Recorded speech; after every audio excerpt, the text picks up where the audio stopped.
రెండు చేతులకు చెప్పలేరా? ఓపికన్నంత వరకు చెప్పండి.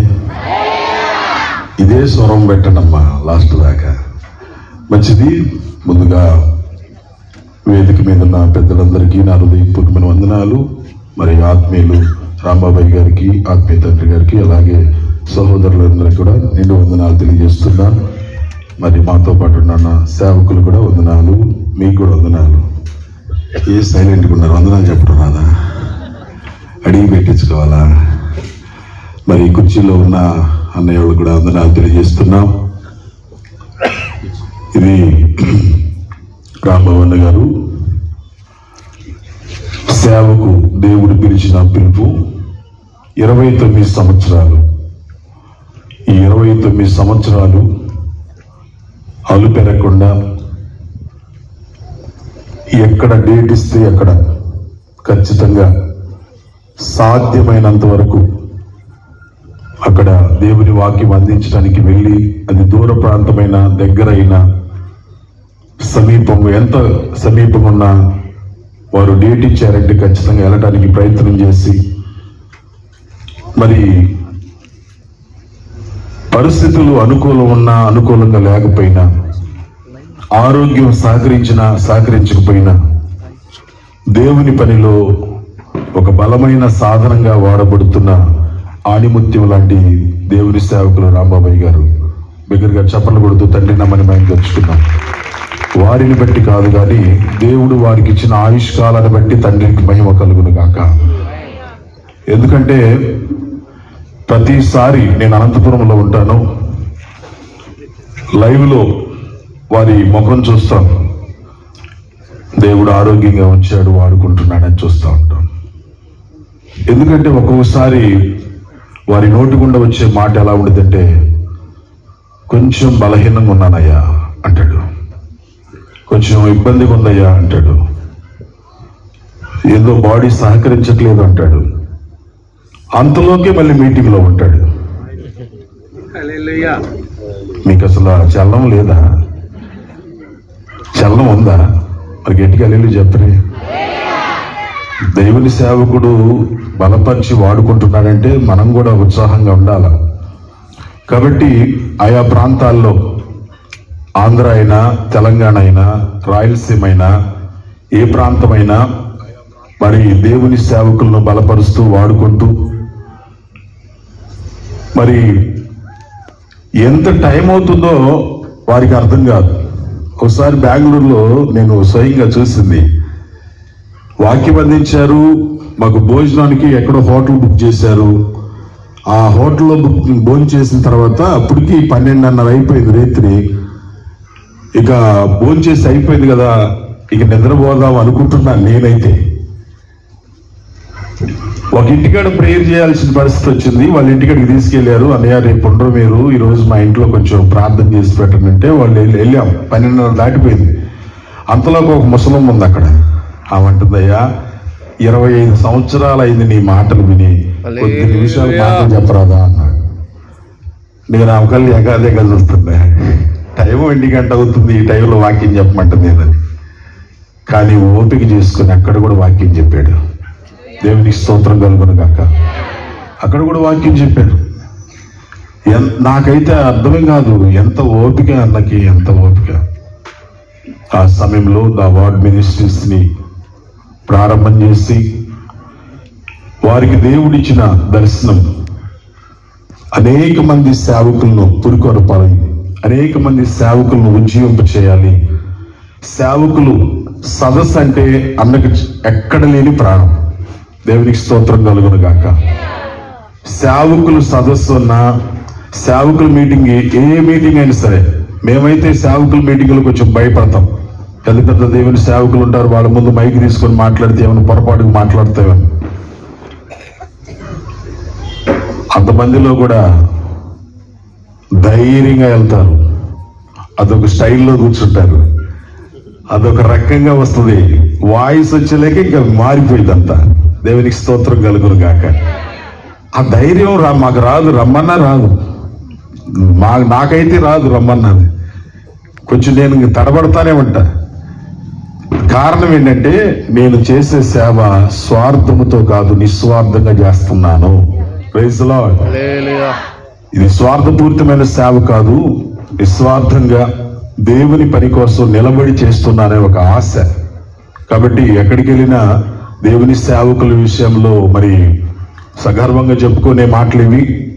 కాబట్టి మీ సేవకుడని మీరు అంటున్నారు, కానీ మా సేవకుడైనా, ఎందుకంటే నేను ఎప్పుడు చెబుతా అన్నా ఇక్కడే ఉండి అనంతపురంలో ఎందుకు పోతా గుంటూరు అని చెప్పేసి, ప్రాణమంతా గుంటూరు మీదే ఉండింది. ఎంత దూరం పోయినా గుంటూరు గుంటూరు అంటారు. కానీ కాబట్టి మన దేవుని సేవకులు మనం గుర్తించాల్సిన అవసరం ఎంతైనా ఉన్నది. Praise the Lord. మన సేవకులు మనం గుర్తించాల్సిన అవసరం ఎంతైనా ఉంది. ద వార్డ్ మినిస్ట్రీస్ ని ప్రారంభం చేసి మరి అనేకమైన ప్రాంతాల్లో దేవుని సేవకులు ఒకళ్ళు వన్ బై వన్ అన్నను చూస్తున్నారు, వాక్యాన్ని వింటున్నారు, తర్వాత కనెక్ట్ అవుతున్నారు. వాక్యం విన్న తర్వాత వాళ్ళకి ఖచ్చితంగా దేవుని సేవకులతో కలిసి చేయాలనే తపన వారికి ఉంటుంది.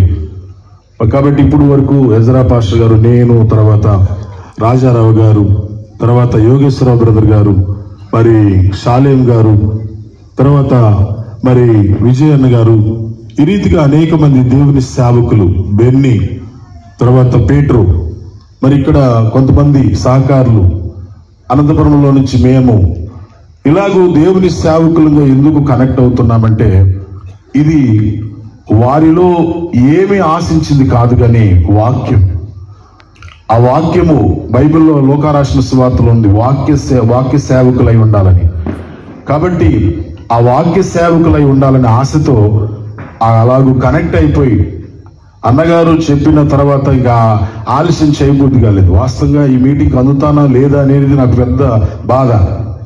ఈ మీటింగ్ అందుతానా లేదా అని ఎంత లేట్ అయిపోయిందేమో అని చెప్పేసి అనుకున్నాను. కానీ దేవుని మహాకృప చేత అందుకోవడానికి దేవుడు సహాయం చేస్తూ వచ్చాడు.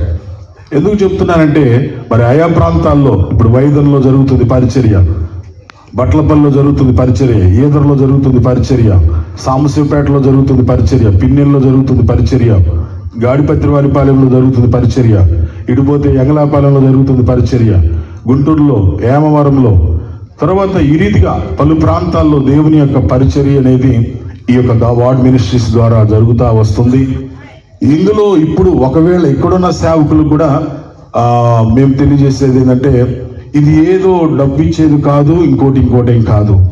కేవలం వాక్యం పట్ల ఆసక్తి కలిగి వాక్యం నేర్చుకోవాలి, ఇంకా దేవుని సేవకులు మన సంఘాల్లో వాడుకోవాలనే ఆసక్తి కలిగి ఉన్న వారు ఎవరైనా కనెక్ట్ కావచ్చు. దేవునికి స్తోత్రం కలుగును గాక. ఎవరైనా మీరు సేవకులుగా ఉండి, ఇందులో పెద్ద చిన్న అనే ఏమీ భేదం లేదు, అందరం కలిసి దేవుని పనిని నమ్మకంగా కొనసాగించడమే దేవుడు మనకిచ్చిన పని. కాబట్టి మరి అనేకమైన ప్రాంతాల్లో ఇంకా అన్నగారికి ఉన్న గొప్ప విజన్ ఏంటంటే బైబిల్ కాలేజీ పెట్టాలనే ఆలోచన. ఎప్పుడన్నా చూడు బైబిల్ కాలేజీ పెడదామని అంటున్నారు. కనుక ఆశ కలిగిన ప్రాణాన్ని దేవుడు తృప్తిపరుస్తాడు. ఆశ ఉండాలా, ఆశ కలిగిన ప్రాణాన్ని దేవుడు తృప్తిపరుస్తాడు. దీనికి మీరు ప్రేయర్ సపోర్ట్ ఇవ్వండి, ప్రభువు మీకు ప్రేరేపిస్తే ముందుకు రండి.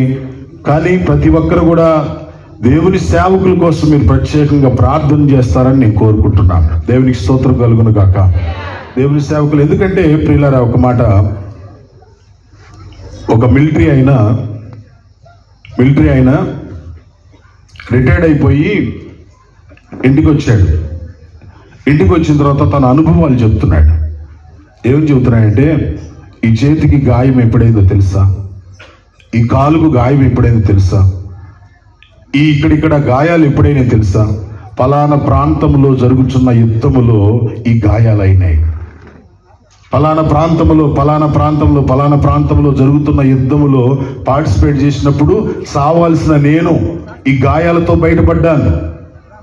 అలాగే ఈ భూమిని వదిలిన తర్వాత ప్రభు వారి దగ్గరికి వెళ్తే ఈ సేవా జీవితంలో ఎన్నో ఎదురు దెబ్బలు ఉన్నాయి, అడ్డుపోట్లు ఉన్నాయి, సమస్యలు ఉన్నాయి, ఎన్నో శోధనలు ఉన్నాయి, ఎన్నో ఎదురు మాటలు ఉన్నాయి.